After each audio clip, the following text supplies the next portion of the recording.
It's 9 now.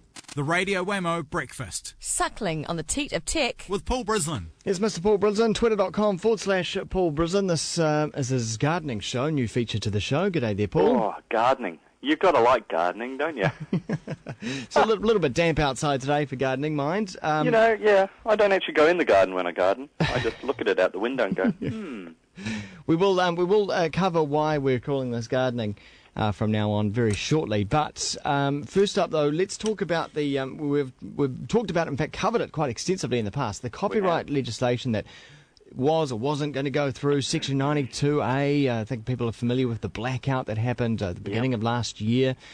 It's still hanging around like a bad smell. It is, and in fact, it's getting much worse because, as you say, Section 92A was the section in the Copyright New Technologies Amendment Bill that was introduced in 2008.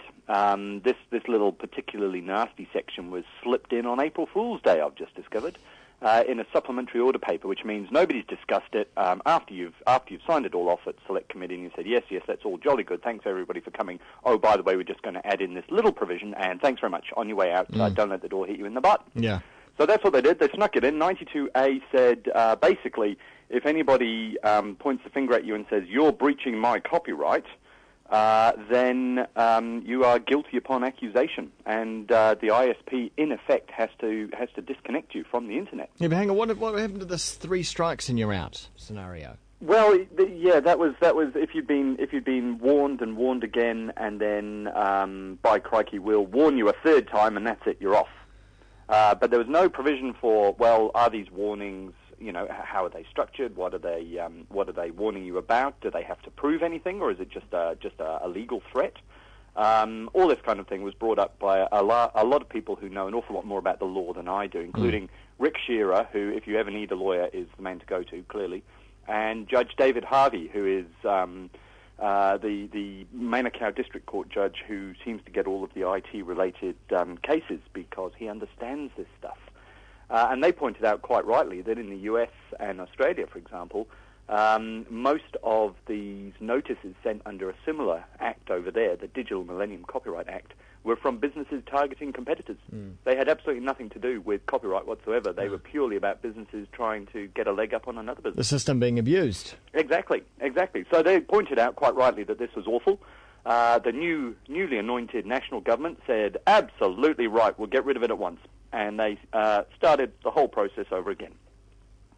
So were they just hoping that the public was going to forget about this? And obviously the blackout wasn't all that fresh in their minds when they decided to bring this back, because it was well over 200,000 people, I think, were the last stats I saw. Absolutely were, and we were getting coverage all over the planet. The Guardian in the UK was writing about it, and a variety of people like Stephen Fry had come out in support of it. But as is the way with these things, the government's reintroduced a new version of the bill.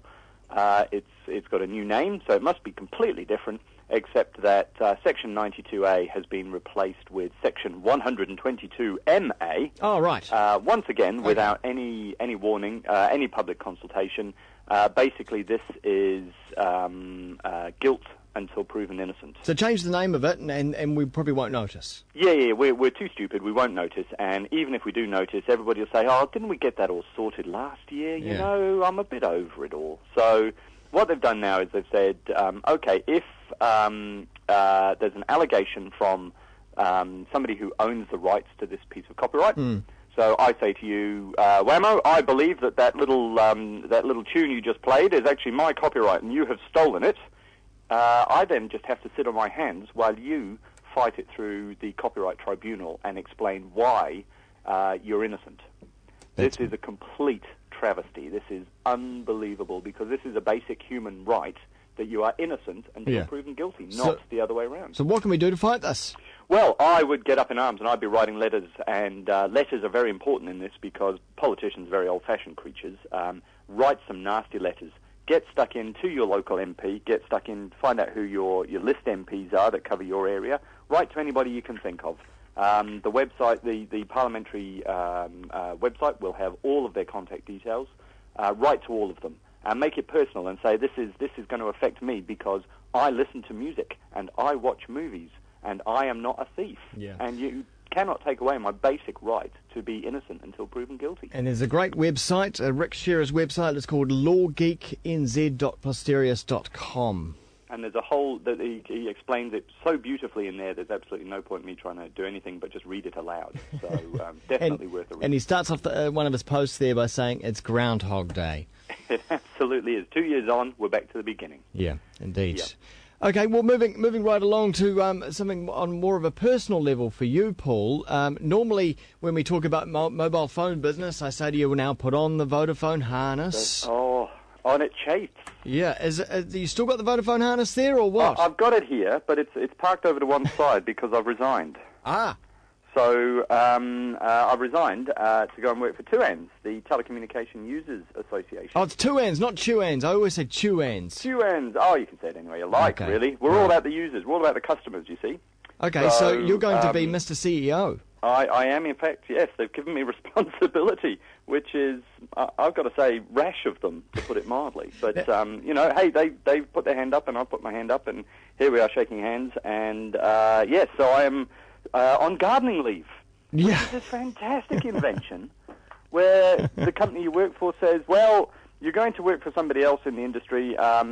We'd rather you didn't take all the trade secrets with you. Please go home and spend the next 3 months in the garden. It's incredible. Which, my luck has never been that good in terms of timing, but that is just phenomenal, I'm afraid. And we'll also pay you for it as well. Yes. Oh, yes. No, yeah. Well, you're on the books, you see. You can't go and work for anybody else at this stage. So, no. You've got to go home. So, yes. Now, all of November, of course, all of December, all of January, in the Southern Hemisphere. Gosh, you sounded like Winston Churchill just then. With my feet up. Oh, I'm feeling very Churchillian. Yeah. There was a speech about him saying we lasted all summer, all winter. Right. I don't know I'll make it to winter, but I'm certainly going to last all summer. There's a hammock with my name on it. But if my wife stops giving me chores to do, I'll be quite happy. And as you were saying, of course, it's not really gardening. For you, it's probably Total War on the PC? Oh, I have got Napoleon Total War, although my computer's a little bit old and creaky, so nobody moves terribly quickly. But, yes, the Thief of Time and I are going to become old friends. I've tried to install Medal of Honor, but it doesn't appear to be working terribly well. You need a fast computer. You could spend the summer building a computer, of course.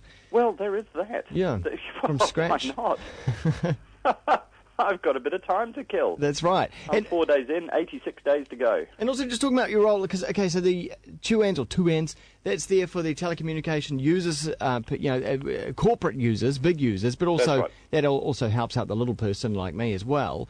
Exactly. But now you'll be doing battle with your old employer as well. Well, this is a good question. Is the role of an organisation like this to beat the telcos around the head and say you must do better, or is it in fact to champion the industry and say, look, if you do something slightly differently, then the customers will love you for it, and you'll see an increase in profits and revenues. And for me, it's a bit of both. You don't just want the stick; you also want to be able to reward good behaviour. As a young parent, I find rewarding good behaviour works really well. Small children, they really like it, and corporates are, and I don't mean this in a negative way, but in many ways they're very much like small children.